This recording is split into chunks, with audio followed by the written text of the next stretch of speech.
Good morning po. At manatili pong nakabukas ang ating mga Bible sa Philemon verses 4 to 7. Ito po yung focus ng ating exposition sa umagang ito.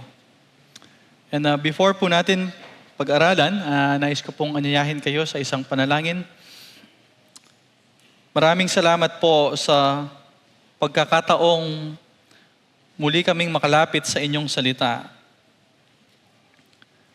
Alam po namin na hindi namin kayang maunawaan ang katotohanan sa aming sariling kakayahan.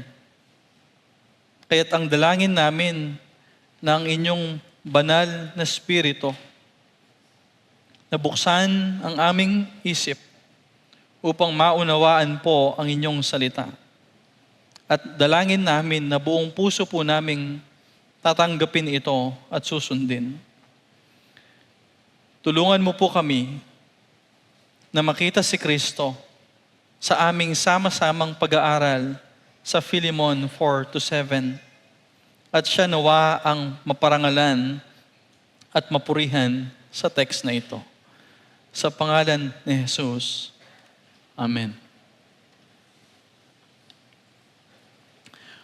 Mayroon po ba kayong kilalang Christian na every time na naaalala nyo ang taong ito ay nagpapasalamat po kayo sa Diyos?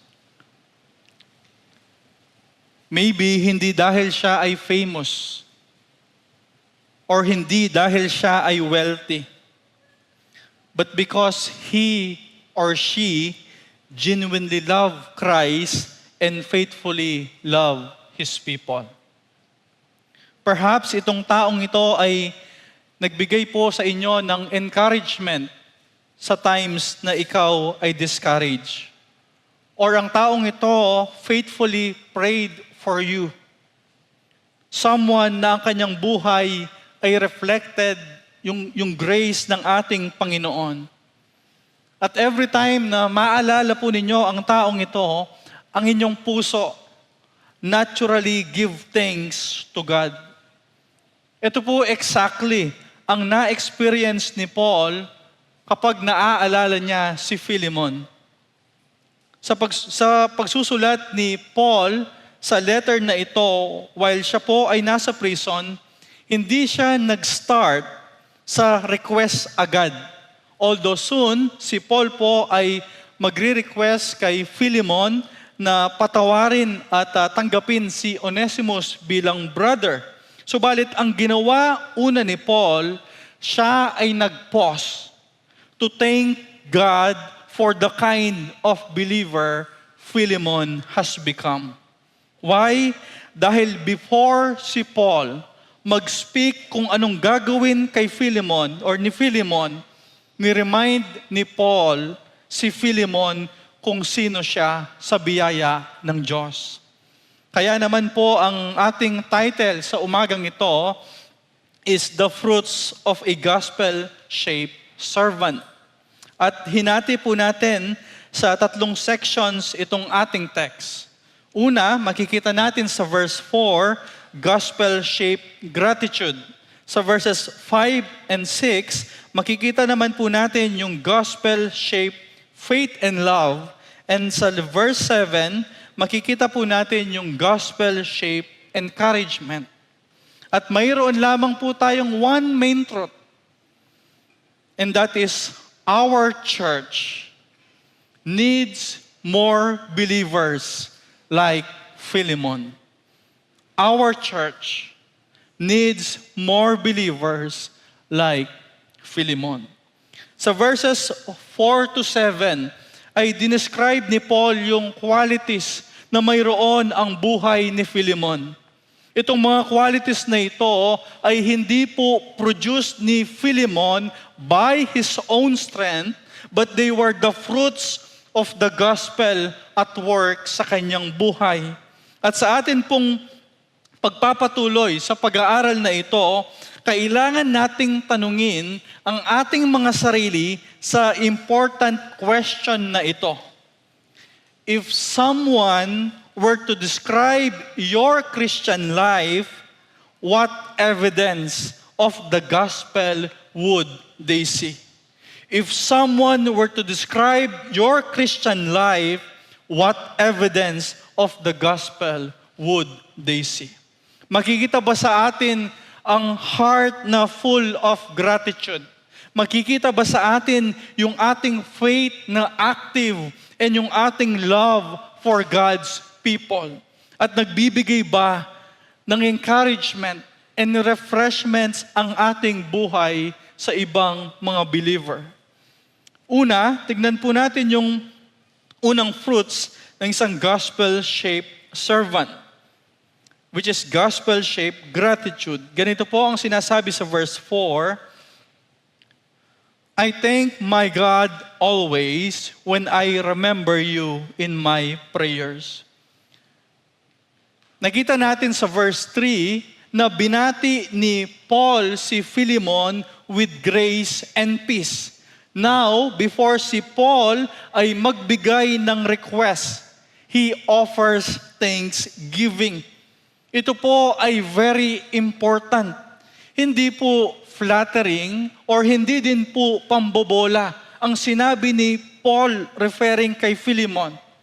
Dahil ang focus po ng verse 4 ay hindi po ultimately kay Philemon but on God's grace at work kay Philemon. At nagtuturo ito sa atin ng importanteng principle.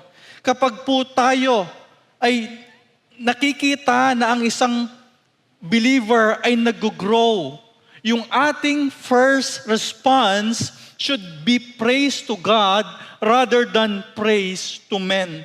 Ang sabi ni Paul, I thank my God.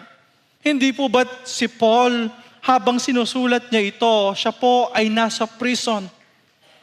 Humanly speaking po, Paul had many reasons to complain. But instead po na mag-complain si Apostle Paul, he give thanks. Ang isang gospel-shaped servant is not controlled by circumstances but by Christ. Hindi po ibig sabihin na ini-ignore ni Paul ang kanyang suffering. Ang ibig sabihin po nito, nire-refuse ni Paul na ang suffering na kanyang nararanasan will rob his heart of gratitude. Hindi po ba't napakadali na ma-fall sa temptation na consume minsan tayo ng mga trials?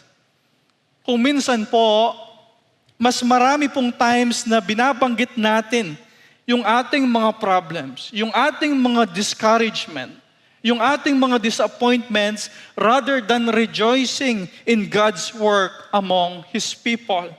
Tinuturo po sa atin ni Paul na even sa kanyang pagkakakulong, even sa kanyang pagkakagapos, he celebrate God's grace. Ang sabi niya, I thank my God. Alam ni Paul that he belongs to God and God belongs to him. Hindi po dahil sa merit ni Paul, but because of God's redeeming grace in Christ. Nire-reflect po nito yung intimacy. Nire-reflect nito yung confidence and dependence ni Paul sa Diyos. Ang Diyos po na pinasasalamatan ni Paul ay hindi po distant sa Kanya. Alam ni Paul that God is a faithful Father. But if manotice din po ninyo, hindi po nagpapasalamat si Paul kay Philemon, but rather Paul thanks God for Philemon. Bakit po? Dahil nauunawaan ni Paul na every evidence of spiritual maturity originates with God. Yung faith ni Philemon, yung love ni Philemon, yung kanyang generosity and hospitality ay wala po sa mga ito ang self-produce. They are the fruits of God's grace. And every Christian virtue is ultimately God's work. Therefore po, ang bawat virtue natin should lead us to praise to God. And ginagard po tayo dito sa dalawang danger. Una, it protects us from pride. If every good thing comes from God, then wala pong room for boasting. Pangalawa, it protects us from jealousy. Instead po na magkaroon tayo ng envy sa isang believer na nag-grow, we rejoice because God is displaying His grace to that person. And when another believer grows, Christ receives the glory. Ang sabi niya, I thank my God always. Hindi po ibig sabihin na every second of every day. Pinapakita po nito yung consistency ni Paul sa kanyang prayer life.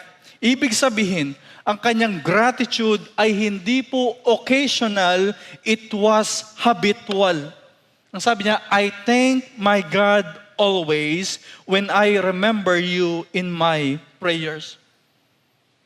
Imaginin po ninyo yung buhay ng isang faithful Christian kagaya ni Philemon.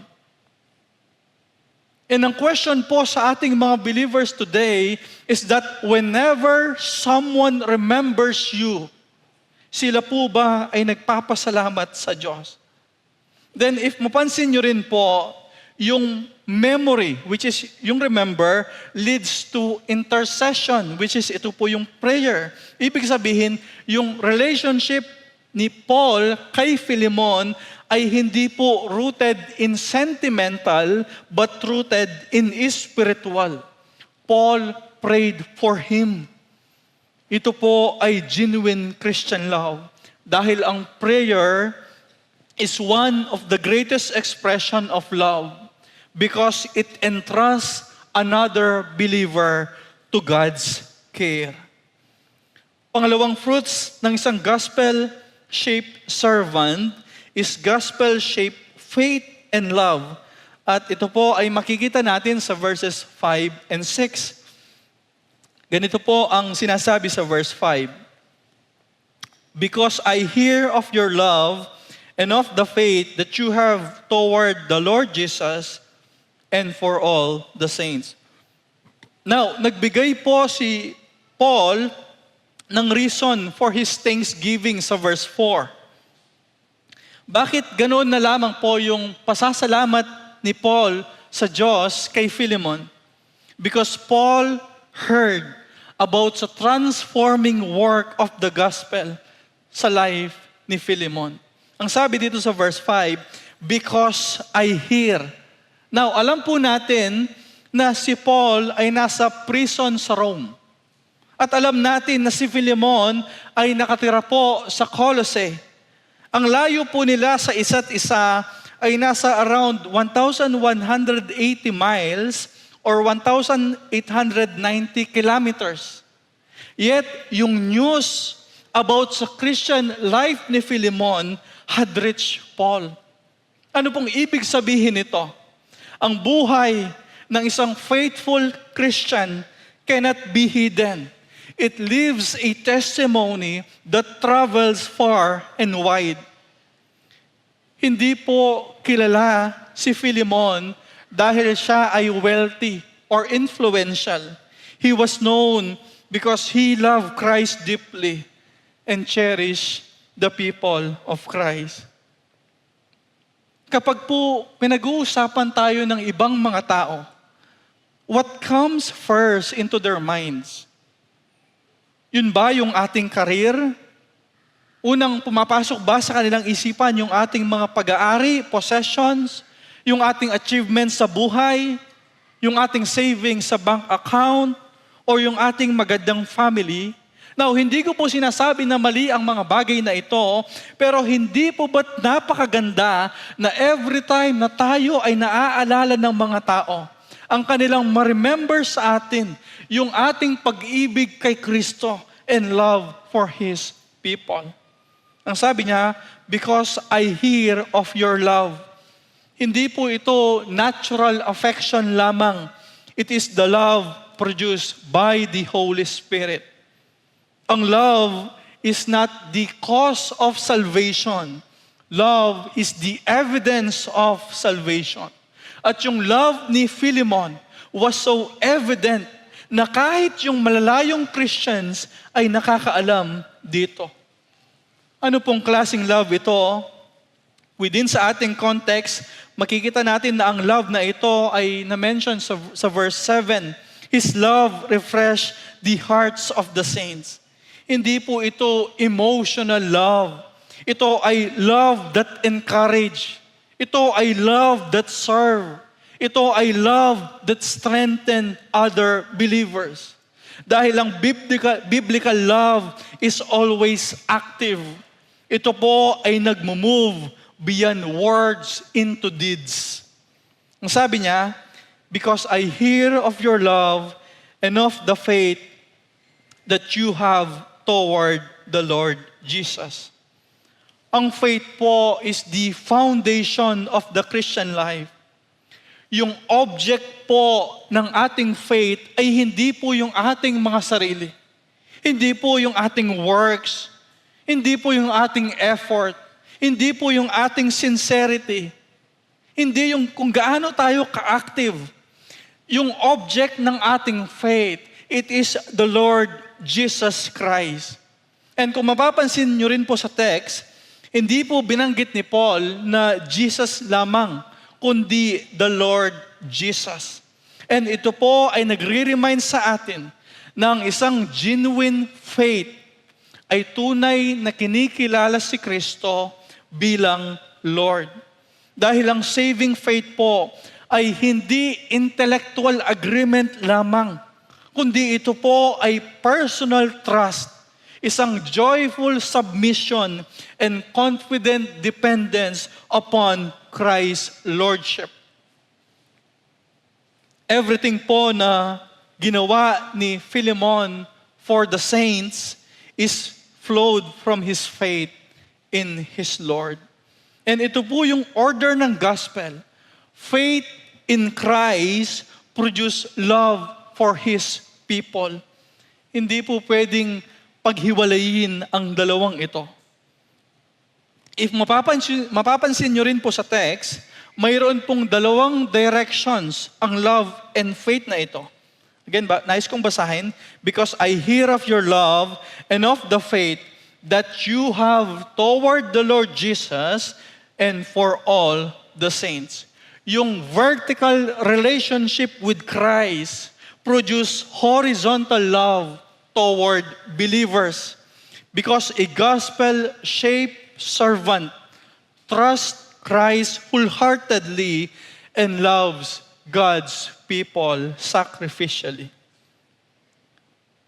May iba po na nagkiklaim na sinasabi nilang mahal nila ang Diyos, mahal nila si Christ, but neglect His church. Hindi po ito pwede.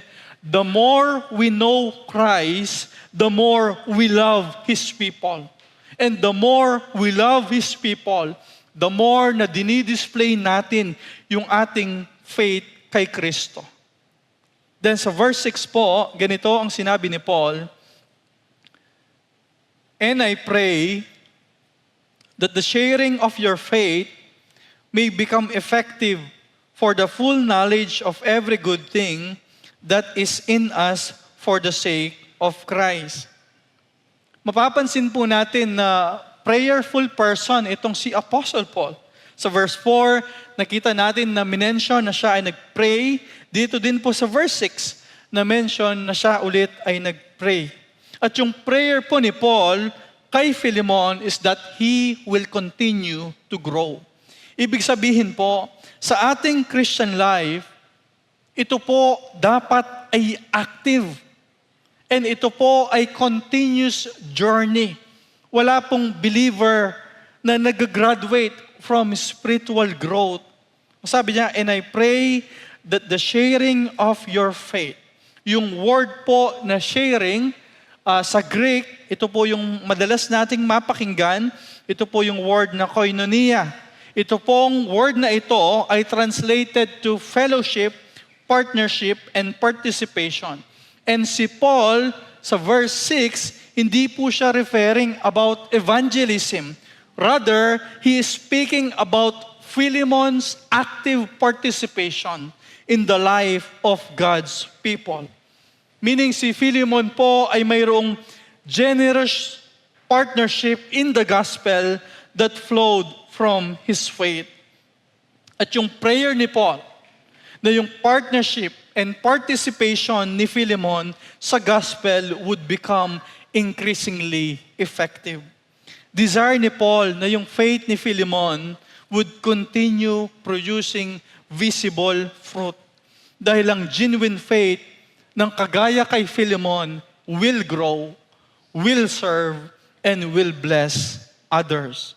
Sabi niya pa, for the full knowledge of every good thing that is in us for the sake of Christ. Yung desire ni Paul kay Philemon na habang nagko-continue yung kanyang faith, ay magkaroon din siya ng deeper understanding of God's grace. Ang spiritual knowledge po ay hindi merely gained by accumulating information. It is deepened through obedience. Sabi niya, for the full knowledge of every good thing that is in us for the sake of Christ. Meaning po, every act of love, every sacrifice, every kindness ni Philemon, every service ni Philemon finds its purpose in Christ. Dahil po ang Christian life is ultimately Christ-centered life. We love because Christ first loved us. We serve dahil unang nag-serve si Christ sa atin. And we forgive because Christ forgave us. Everything po returns to Him alone. Our church needs more believers like Philemon. So nakita po natin yung gospel-shaped gratitude. Nakita din natin yung gospel-shaped faith and love. Sa ating third point po, makikita natin na ang life ni Philemon became a source of joy and refreshment to God's people. And ito po yung gospel-shaped encouragement. Ang sabi sa verse 7, for I have derived much joy and comfort from your love, my brother, because the hearts of the saints have been refreshed through you. Nag-conclude po ngayon si Paul sa kanyang thanksgiving by describing yung impact ng life ni Philemon sa ibang mga believer. Makikita natin dito na hindi po kinumend ni Paul si Philemon sa kanyang wealth. Hindi pinraise ni Paul si Philemon sa kanyang social status. Hindi po minention ni Paul ang kanyang business success. Instead, Paul points to something far more valuable. And that is Philemon's life. Encourage God's people. And that is what the gospel produces. A gospel-shaped servant becomes a blessing to others. Dahil ang Christian life po is never meant to stop with us. God blesses us so that we may become a blessing to others. Tignan po natin anong encouragement ang sinasabi ni Paul kay Philemon. Ang sabi niya sa verse 7, for I have derived much joy. Again, remember po, nasaan si Paul during sinusulat niya ito? Siya po ay nasa prison. Siya po ay nakakulong, nakagapos ang kanyang mga kamay because of the gospel. Yet, he speaks of joy. Dahil ang kanyang joy ay hindi po rooted sa kanyang circumstances, his joy was rooted in seeing Christ at work in another believer. And ito po yung isa sa mga marks ng isang matured Christian. Ang isang immature believer, primary concern with their own happiness. Subalit ang isang matured believer rejoice in God's work in the lives of others. May pagkakataon po na tayo ay nagre-rejoice lamang when God blesses us. But Paul rejoiced when God blessed someone else. Ito po ay Christ-centered heart. Ito po ay opposite ng envy. Ito po ay opposite ng selfishness. It delights whenever Christ is glorified among other believers. Sabi niya, "For I have derived much joy and comfort." Ang word po na comfort ay pwede din pong translated to encouragement or consolation.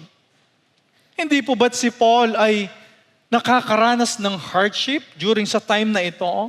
Hindi po ba't si Paul ay kailangan niya rin ng encouragement? At saan po nanggagaling yung encouragement ni Paul? From hearing about Philemon's faithful life.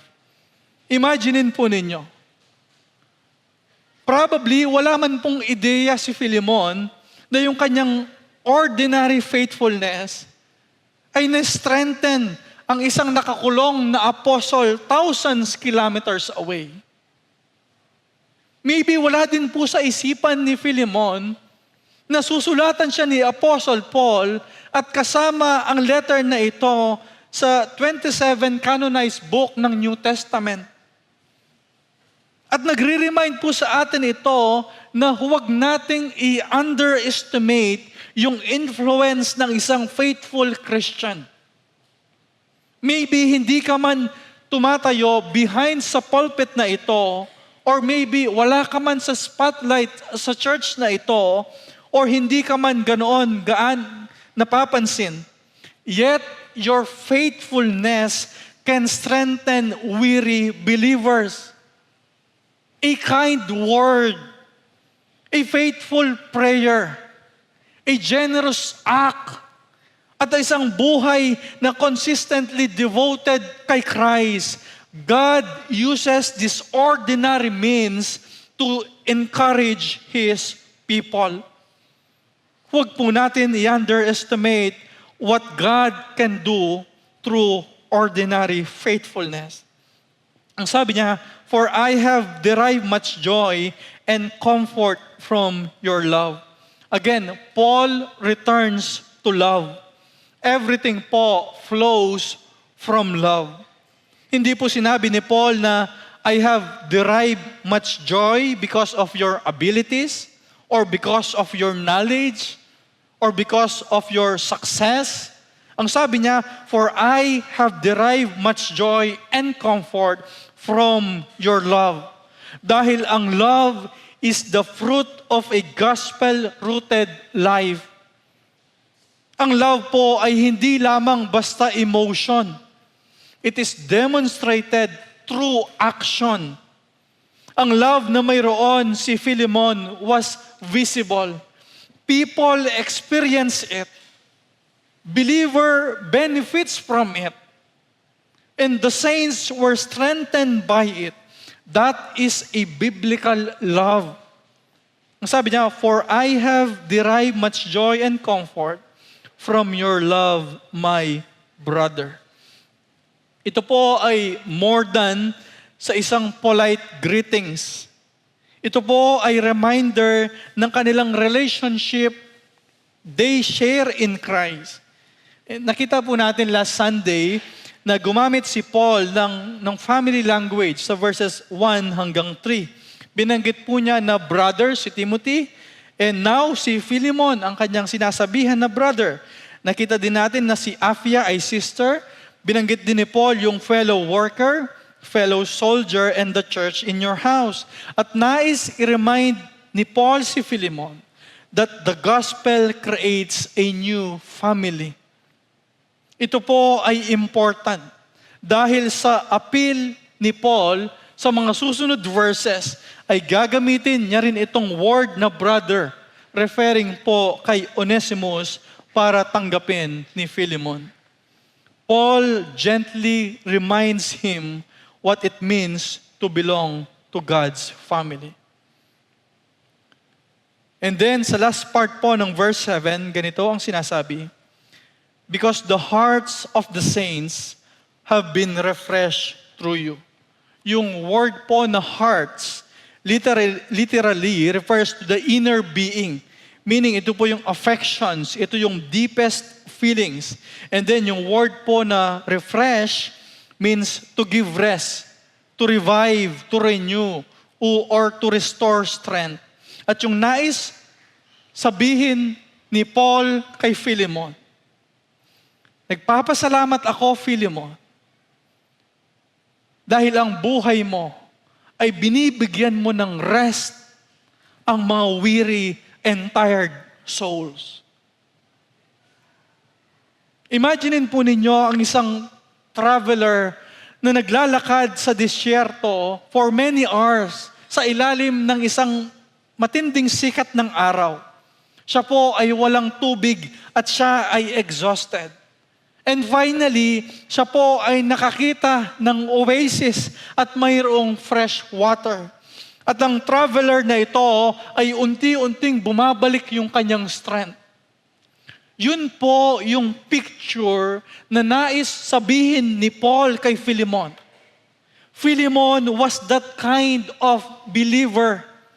Ang kanyang presence strengthened weary Christians. Ang kanyang generosity lifted burdens. Ang kanyang kindness restored discouraged hearts. At ang kanyang hospitality refreshed God's people.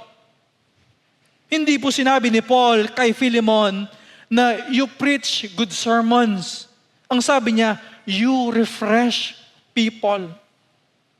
That is one of the greatest ministry any believer can have. Mga believer who encourage rather than criticize. Mga believer who restore rather than discourage. Mga believer who build up rather than tear down.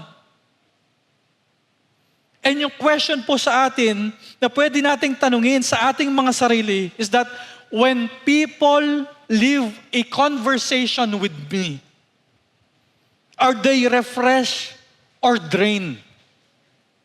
Do they live with a greater hope in Christ or greater discouragement? Ang isang gospel-shaped servant leaves people with renewed strength because Christ Himself is at work through them. But nagagawa ni Philemon na i-refresh ang mga believers only because unang nirefresh siya ng ating Panginoong Hesus. Hindi po ba't ganyan ang sinasabi ni Christ sa Matthew 11:28? Ang sabi ng ating Panginoong Hesus, galing mismo sa kanyang bibig, come to me, all who labor and are heavy laden, and I will give you rest. Si Christ po ang true source of refreshment. He refreshed weary sinners through His grace. He restores broken hearts through His mercy. At siya po ay nagbibigay ng peace sa mga troubled hearts through His finished work on the cross. And only those who have been refreshed by Christ can truly refresh others. Ang gospel po never ends with us. It flows through us. One main truth, our church needs more believers like Philemon. If ikaw ay believer, kailangan mong tanungin ang iyong sarili, ang buhay ko ba ay nagbibigay ng joy to other believers?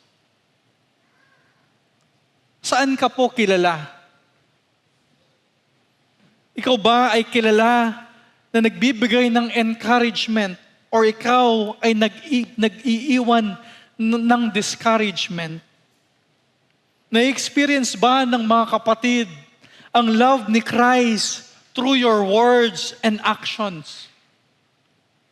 Ikaw ba ay nagbibigay ng refreshments sa mga saints or ikaw ay nakadadagdag pa ng kanilang burden?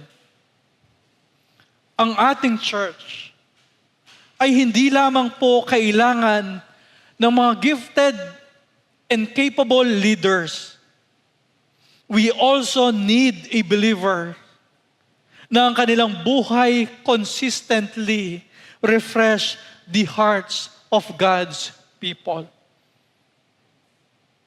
If ikaw naman ay unbeliever, perhaps ay naghahanap ka ng peace, naghahanap ka ng joy, naghahanap ka ng rest, subalit patuloy mo itong hinahanap sa mga success, sa mga relationships or possessions.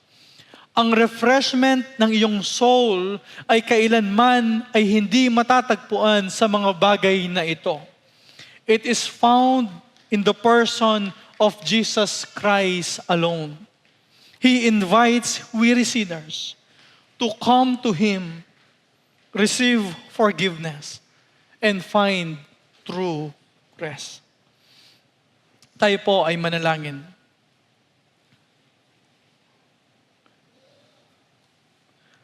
Panginoon, salamat po sa inyong salita. At sa example ng inyong servant na si Philemon.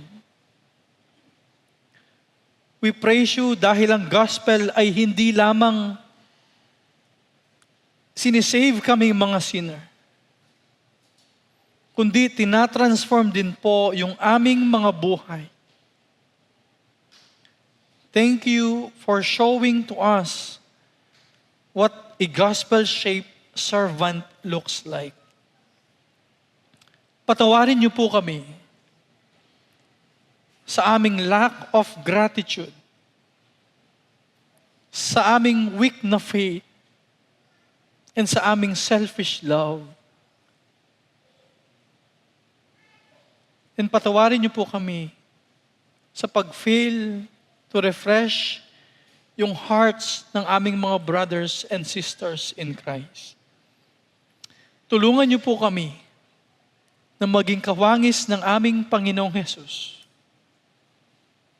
I-shape niyo po yung aming puso upang ang aming buhay ay magbigay ng kagalakan and encouragement sa ibang mga believer.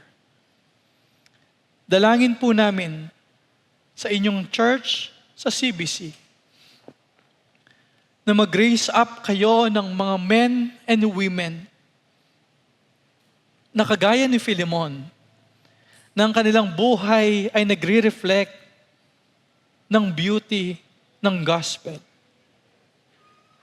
At ito po ang aming dalangin. In the precious and powerful name of our Lord and Savior Jesus Christ. Amen.